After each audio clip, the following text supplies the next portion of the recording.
Good evening, and a very warm welcome to one and all present here. I'm Arman Singh, an executive at E-Cell IIT Madras, and today, on behalf of the whole E-Cell, I would like to take this opportunity to welcome you all to our panel discussion on sustainable entrepreneurship. Make sure to stay tuned to the very end of this chat, as we have some really special announcement up ahead. We are extremely honored to have here Mr. Akshay Verma and Mr. Roshan Miranda as our panelists. Mr. Roshan is the founder and director of Bintix Waste Research. He is also the director and co-founder of Waste Ventures India. His efforts have been revolutionizing the waste management systems. And Akshay Verma, an IIT Madras alumni and Sri Vishwakarma Prize awardee. He is currently the co-founder of Beco, who has been revolutionizing the home and kitchen care segments through its eco-friendly products. He is also the co-founder of Pet It Up. Thank you so much, sir, for joining us today. It's a great honor to have you with us. We will be commencing our event now. Before starting, I would like to ask our audience to please feel free to put up your questions in the chat box during the session. Nonetheless, we will open, we will wait for your questions anyways. Let us start with Mr. Akshay. It's interesting to know that you have co-founded a pet care solution startup before co-founding Beco. Could you share a bit about what made you decide to tackle this subject? How did you venture into sustainability? So actually, the pet social networking startup was what I started in IIT.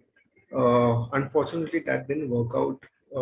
But post that, when I came back to Bombay after a year of working with my family, with my dad, I realized that this is not something I wanted to do, like the family business, and I was a part of a lot of beach cleanups in Bombay at that point of time, and so I used to be with my two founders, Anuja and Aditya, used to take part in this Juhu beach cleanup.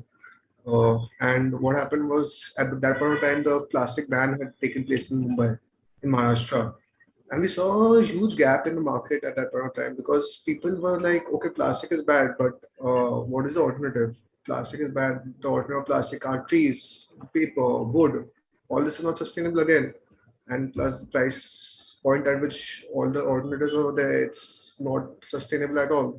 So then we saw a huge gap over there, and that's what got us rolling, and that's how we started our journey. Thank you for sharing this with us. Such stories are always interesting to hear. Similarly, Mr. Roshan, you went from being a junior research fellow to consulting and sustainability. It seems like an interesting story. So, how did all of this happen and help you in being where you are today? Well, I think it was. I always joke about it as my midlife crisis. I wanted to do something that is meaningful while I was in the consulting phase, a consulting industry, which was a very exciting gig, but at the same time, I wanted to do something more meaningful. Waste management became very, very interesting because it had both social impact angle to it. You could work with waste pickers and also environmental angle, so which attracted me. And I also had another PCG from who was my colleague working in India. We both thought, why not do this together, right? So that's how we figured out, and then we came to India. And then since then, it's been a fantastic journey. I'm now from Waste Ventures India. I co-founded another company called Bintix, which focuses so much on innovation. It's been an exciting journey so far. Yes, sir. Working towards social benefit is really important. Moving on to Akshay, how do you define sustainable entrepreneurship? So I would define it in two ways. So sustainable entrepreneurship is not only about like creating a change, it has to be done in a sustainable way. Like few things like the revenue model has to be sound. That has to be take place because today if my revenue model is not sound, I won't be able to survive in the future in terms of whatever change I want to do. And also the thing is it has to be done in a way which is creating a mass impact. Today if I just create a wonderful model but I'm just targeting the top tier or like just 1-2% of the entire or like population, then it's not going to like create any change. So it has to be done in a much bigger way. So, what has been the biggest challenge for you as a sustainable entrepreneur? I think it's educating the people about, see, there are these sort of solutions that is available. People don't know what is available right now, and obviously reaching these audiences is a expensive affair. Uh, Lack of government regulation also is actually a challenge, because now you see there's plastic ban in uh, like Maharashtra, Karnataka, Kerala, I think Northeast also, there's a lot of plastic ban. But there you still get the all, like whatever, you still get all the products, still it's available in the market very freely. So even though there's government regulation, it's not implemented very well. On this note, I would like to move on to Mr. Roshan. How much scope is there for a sustainable entrepreneurship, particularly in Indian markets? I think we're at a really great phase at the moment. When we started 6 years ago, it wasn't an easy space. It was quite challenging.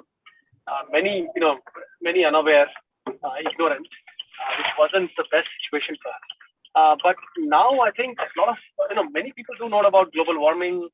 A lot of people know about ill effects of plastics. A lot of people know about how we are consuming the resources available on Earth and may not be leaving a better Earth for tomorrow's or next generation or for our own kids. Right? And I think our generation is the one which needs to definitely answer. I think that's the generation which we need to own up to this problem. And that kind of awareness is coming in. Although it's not there at the level I would have loved it to be. Like Akshay mentioned, there's a lot of education we need to do, but at the same time, there is still some kind of awareness coming in.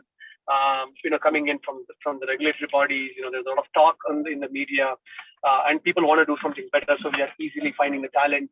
So it's not been, it's possibly one of the best times compared to where we were before to launch anything that is in the sustainability space. I think it's one of the really nice places, nice phases in in the history. Right? So now going forward, it might get even more exciting. A lot more innovations. I've been talking to a few startups in the waste management space itself. Amazing work being done. I think there's a lot of scope for innovation. Plenty that can be done, and plenty that is actually taken up too. You might actually end up being more successful today than you were 6 years ago. I totally agree, sir. That was really insightful. Continuing our session, Mr. Akshay, how are your products able to compete with other cheaper and not so eco-friendly products of other businesses? How are you able to drive your business profitably? So we actually, it took us, like when we started off our journey, it took us around 8 months, 8 to 9 months to just develop our products. We understood the processes that were going into, like just a tissue paper. Uh, we were seeing what raw materials are going in, what chemicals are going in. It's not only about like the raw materials, it's also about the chemicals that are going into it, that goes into finding the environment, the water, and like pollutes it, which comes back to us via the fishes. Uh, so we saw all this, and it took us a lot of time to re-engineer these same processes with much better raw materials, much more safer plant-based chemicals, and a lot of effort was actually given, like on the pricing of the product. So few things that what we did was actually, if you see products like toothbrushes and toothpicks, they're made of bamboo again. So what actually, when you go to make toothbrushes and toothpicks, 80% of bamboo is wastage, and that's like a lot. आपको मतलब, if you take 1 ton of bamboo, you get 200 kgs of toothbrushes and toothpicks. So that's not, costing goes high over there. But what we did is that wastage we used it in a pulp making of our bamboo based issues, because bamboo based issues doesn't require, it's finely chips when that's required. So we created a circular cycle over there, and that actually helped us bring down our cost considerably. And that's how we are actually just competing in the market. Like they're very competitive, at max at 10 to 15% more expensive than traditional players in the market. So it's not pinching the consumer at all. This one's for Mr. Roshan. What are the key success factors for those who are achieving success in sustainable entrepreneurship? How do you know that you are making the progress? Yeah, I think you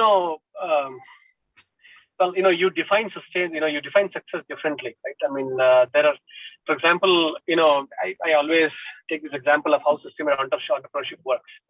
right? You can, whatever was taken up by NGOs before is becoming, I think, for example, waste management. It used to be more of the NGO activity 20 years, and now it's, sure shot business. I think whatever was taken out as an NGO activity, that is now staying, is kind of becoming business activity. Now, when you look at it, right, there are two things that you're always looking at. One is an impact. Second one is your profitability, right? Now, if you think about impact, are you impacting environmentally? Are you making a positive impact on the environment, right? Are you making positive impact on the lives of the people who need this impact, right? Those are the two key things that you will look at, right? How many people are impacting? How many people's lives are you making better? How are you making this earth a better place, right? That is one angle of looking at, am I making enough impact as a sustainable solution, providing sustainable solution. The second type of it is actually in the business side of it, right? Can you sustain yourself? You're not an NGO anymore, right? You need to be profitable. You need to also make sure that you're able to scale to, thousands and lakhs of households and consumers and customers. In case of Akshay, what you need to do is, are you able to sustain yourself and scale fast, right? So the social entrepreneurship comes with not just a typical, benchmarks of success that is typically seen in startups, which is, how scalable are you? How profitable can you be in future? What is your solution reaching to, masses and so on? It also comes with, are you keeping that impact alive? Right? Are you able to impact people or environment enough to say that, hey, I'm a social entrepreneur and I can proudly say that I've made this. Right? Both dimensions are very critical when you think about it. Mr. Akshay, what is your viewpoint on this? So I totally agree with Roshanji. It has, whatever we do has to create a change. Again, like what I said, it has to be done in a way where people, it has to be a mass movement. If it's not a mass movement, you're not doing anything. Like you won't create any change. Like there won't be any change at all. So according to me, whatever like we should be doing is so that the masses can adopt it. Okay, sir. That's actually a good point. A follow-up question for you there. How has the field of being a sustainable entrepreneur changed in the past 5 years? What do you predict will happen in the next 5 to 10 years? Is that for me? Yes, that's for you. So I think in the past 5 years, a lot of opportunity has come up, be it in terms of government regulation also and people's mindset. People are becoming much more aware about what is happening right now. Be it global warming, as Mr. Roshan said, be it plastic is bad, be it petrochemicals are bad. People know that, okay, you're cutting down trees, that's not good for the environment. So I think the awareness is growing among the people. People are yet to know, like, it's still not reached a stage where people are adopting the eco-friendly lifestyle. They would still, like, I think you still have to tell them, yeah, it's better for you and your family more. That actually gets to them more than saying, okay, eco-friendly hai. But I think in the next 5 years, this is going to change more and more. Like people will become much more aware. People will see products for what they are. They will read the ingredients of, like, even for non-food items, and they will see, yeah, okay, we want a better product which will not affect our future which will make our future generation safer. Okay, sir. Mr. Roshan, are you there?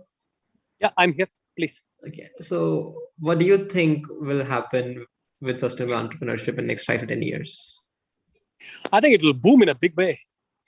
You see, it's success behooves success, right? In the sense, I think we have a few entrepreneurs who are doing amazingly well in different segments of such sustainable entrepreneurship. Right, and then the more people see success, more people see people bringing a change, but at the same time making the business work.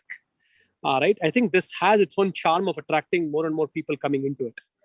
Right, and I think we are at a place where we are seeing a little bit of success in the different dimensions for many entrepreneurs. Right, and I think that's just the beginning you need for more people to believe that yes, this is where we can actually do well. I think that's that is starting to happen, and that is the catalyst you need, right, for anything to succeed. I think that is where we are. And in the next 5 to 10 years, it will be a fantastic boom. I think you will see, I mean, I don't know if I were to compare to regular entrepreneurship as a sustainable entrepreneurship, but I would think that, you would see more and more people taking that up than, I think even 5 times more people taking this up than you could imagine people taking up 5 or 6 years ago. I think you'll see a huge success. And that success will lead more people to come in. Right? That's a catalyst effect you need. And that will happen in the next 5 years. Certainly, sir. Sustainable entrepreneurship is the way forward. I would like to ask both of you, what's the one thing that you have learned in this process that you didn't know or couldn't find the answer to on the internet? We'll start with Mr. Roshan. Well, people management is more difficult than what you think it is, and especially in the sustainability space, because you do work with, you have to do something that is, you either have operations where you're working with bottom of the pyramid, or manufacturing process where you kind of impact a lot of people. We work with waste pickers a lot. I think kindness goes a long way, and the way you manage people, the way you can be kind to people, it has more effect, more positive impact, and more positive, actually impetus than you think it has. You just don't get it when you read a lot. There's a lot of things you can learn about business. There's a lot of things you can learn about, acquiring talent and managing a company and so on. But how you can bring in a change in the people who are at the bottom of the pyramid, that I don't think you can learn a lot from by reading. And I think you can only experience it, and that's what's been fantastic experience for me so far. I think Roshanji stole my answer. I was going to say exactly the same words. People management was my thought. Like, Google will tell you what to do, how to do, but you can't do everything alone. You're running an organization. You have a huge team, and you have to delegate work to them, and you have to develop the sense of responsibility in them that they can also take their own decisions. So that is very, very important, because Google will tell you, "Ye aisa karna, you have to do this. These are steps," but you cannot do everything. It's not possible for a single person or even a group of 3-4 people to do everything. You have to run a big organization. You have to dedicate that work, and you have to develop that sense of ownership among their team. So I think that is something that Google can never ever teach you.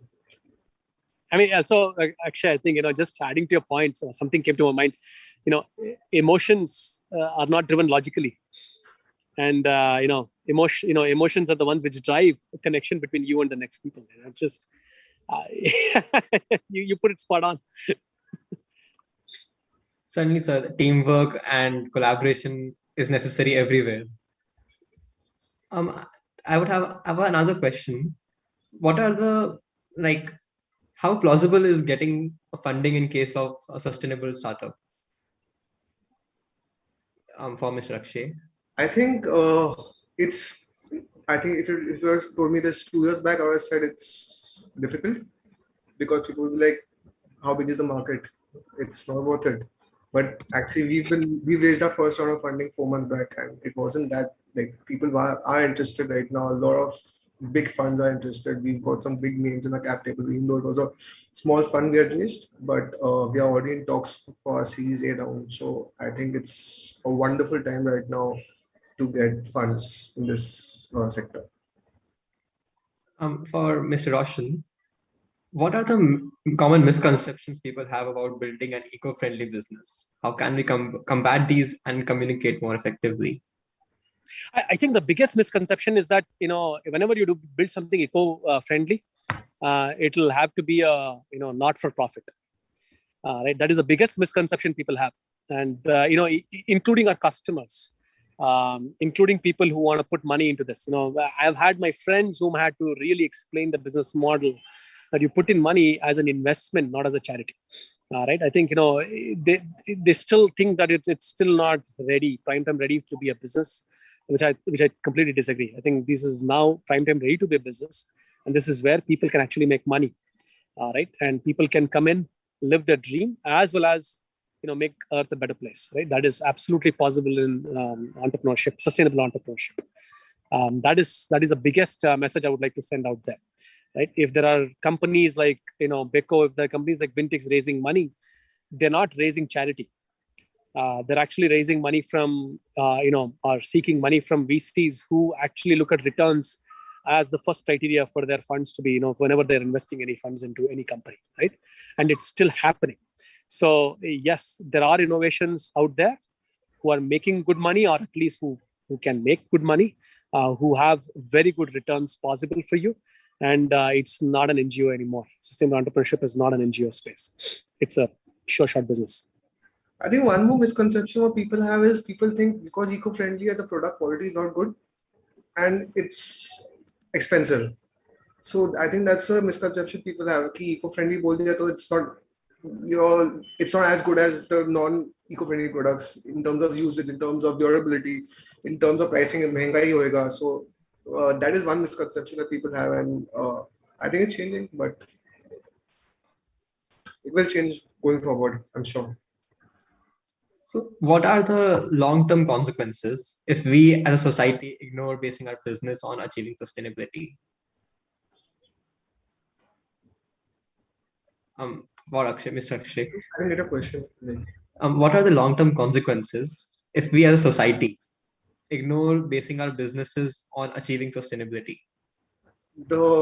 I think the crude answer will be the world will come to an end faster than what it is meant to be, and it's not only about world getting. I think the future generations that will come in, the quality of life will become worse and worse. Right now, also, if you see the amount of allergies people have, amount of people falling ill due to various complications, it's just grown tremendously over the years. Okay, science also is improving, so life life expectancy is increasing, but the quality of life that people are leading is not good. Like people just fall ill. Like if you see my father's generation, like they don't fall he doesn't fall ill at all. But I have a cold once in every like a week. I have a cold because of allergens. So as you go, I think forward the quality of life will keep on decreasing if we don't change this. So I just want to add to Akshay's point. I just want to kind of contextualize it, right? In waste management space, of course, Akshay spoke about consumers, products. In the waste management space, today Hyderabad has a dump yard. It used to be outside Hyderabad a while ago, but now it is very much within the Hyderabad. And almost 7 kilometers away from the dump yard, you cannot actually have a bore getting water because the water is gray in color. And that will only become 25 kilometers in some time. So you cannot have groundwater coming in for any use in the whole of Hyderabad or in Mumbai or in any big city, right? Unless we answer that today. Right? Next 10 years is when we are going to see that effect. And another thing is, I think you've heard of this, all of you have heard of this. By 2040, in our generation, we expect more plastic in ocean than the fish itself by weight. That's just bad. One of the worst things to leave behind as our generation. I think that's something we need to think about. Yes, sir. We have to maintain cleanliness and all. Otherwise, we can see the number of chronic diseases like asthma is becoming more common among the kids these days. And example, right? COVID is because of the, I think one of the key reasons for COVID is the deforestation that has happened. It's right there in front of us. We have been through the pandemic. So, sir, this was a wonderful session so far. Thank you for giving us such detailed answers. Now it's time for the surprise that we have planned for all of you. The E-Cell IIT Madras is launching the social campaign for sustainability this year. So, presenting to you our launch video.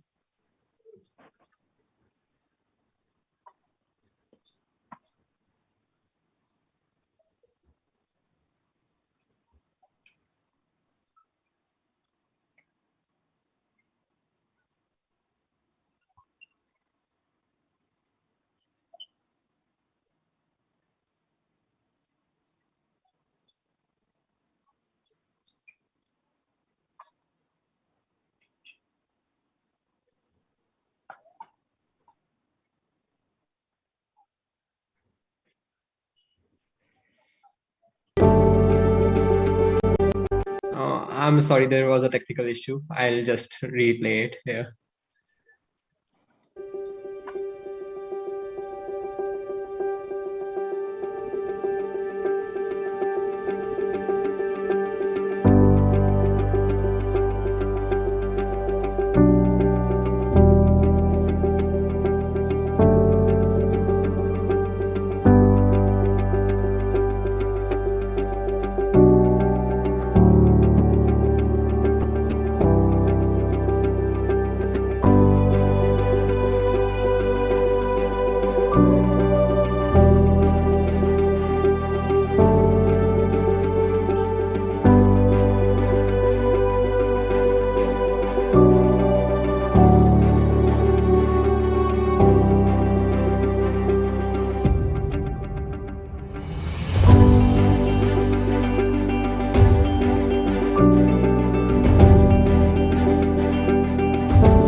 Our social campaign for the year 2021, Suspire, that is aspiring to be more sustainable in all aspects of life. We aim at looking towards the specific UN Sustainable Development Goals. Goal number 6, clean water and sanitation. Goal 7, affordable and clean energy. Goal 9, innovation and infrastructure. Goal 12, responsible consumption and production. And Goal 13, climate action.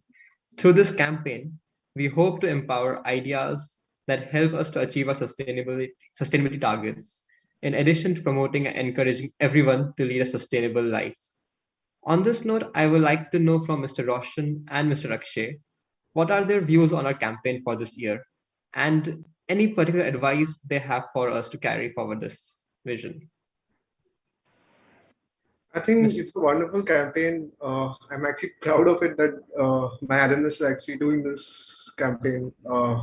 And it is, I think it's a responsibility of us engineers, us IITians to actually build products, build the infrastructure, build the backend for actually creating this chain, because it's, if we don't do it, no one else will. So I think you all are doing a fantastic job and just long way to go. Thank you very much, sir. I loved what Akshay said. If we don't do it, who else will? You know, it's an amazing time to be an entrepreneur, especially in the sustainability space. I would love to see the next many batches of IIT Madras churning out entrepreneurs in this space. That is the biggest achievement you guys can actually have, and I think this is a great platform to make that happen. Fantastic. This is fantastic effort. Thank you, sir. I think sustainability will all our audience will remember to act towards sustainability. So far in this session, we have collected some of the questions from our audience. I would like to put forth a few of them for you. So the first one is for Mr. Akshay. Great team is really important in the startup journey. In this case, we need a team who are passionate about sustainability. So what are the strategies adopted by Beco to ensure that you're hiring the right people? So it's not only a question of sustainability. Okay, you can like, so there were a few people who came in our team that weren't for sustainability per se. Even I've learned about sustainability a lot through my journey. I realized that in the start, whatever I thought was sustainable, like is good for the environment, actually isn't. Like you learn, but I think the thought process of individual is much more important about how he thinks, about the rationale he has behind every decision he takes. That is a lot more important. So I think that's the key to a successful team building.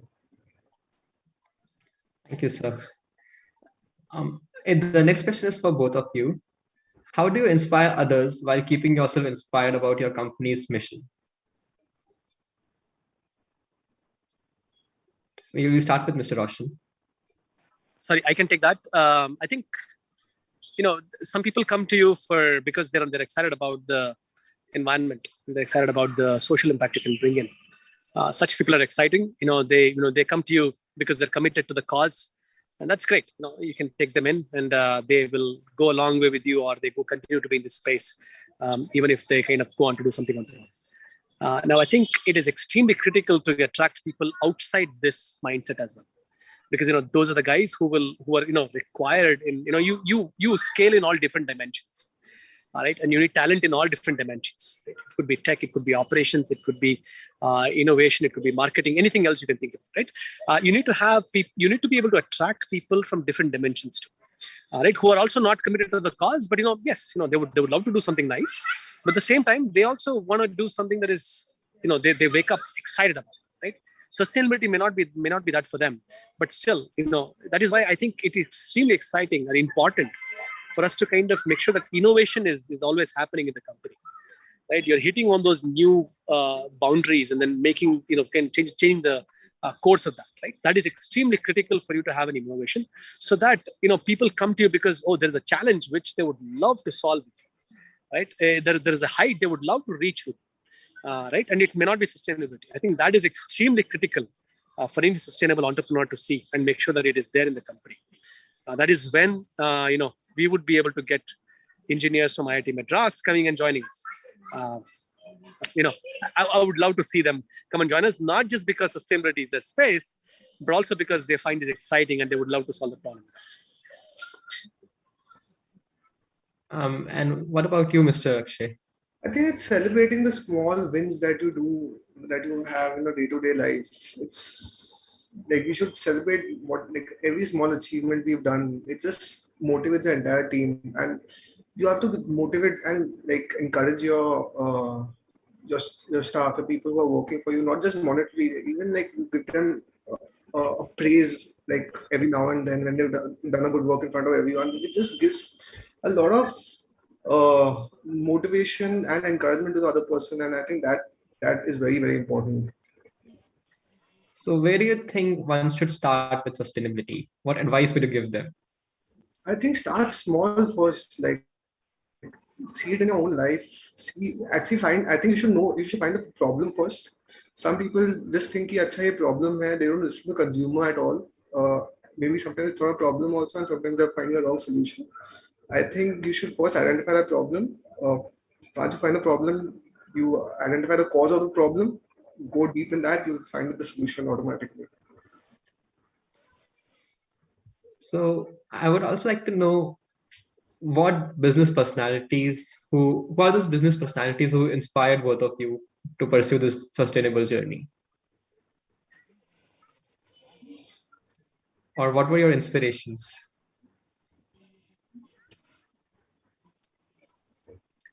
Roshan, if you would take that. To be frank, I don't have business personalities who have inspired me because I don't think there are any sustainable entrepreneurs. There are entrepreneurs who have done amazingly well. There are a lot of inspirations, but I am yet to see entrepreneurs in the sustainability space doing outstanding work yet. Right? Of course, in the mobility space, there are people who have done amazingly well. And in the other entrepreneurship cells, but I don't get that inspired by them yet because I'm just that kind of a guy.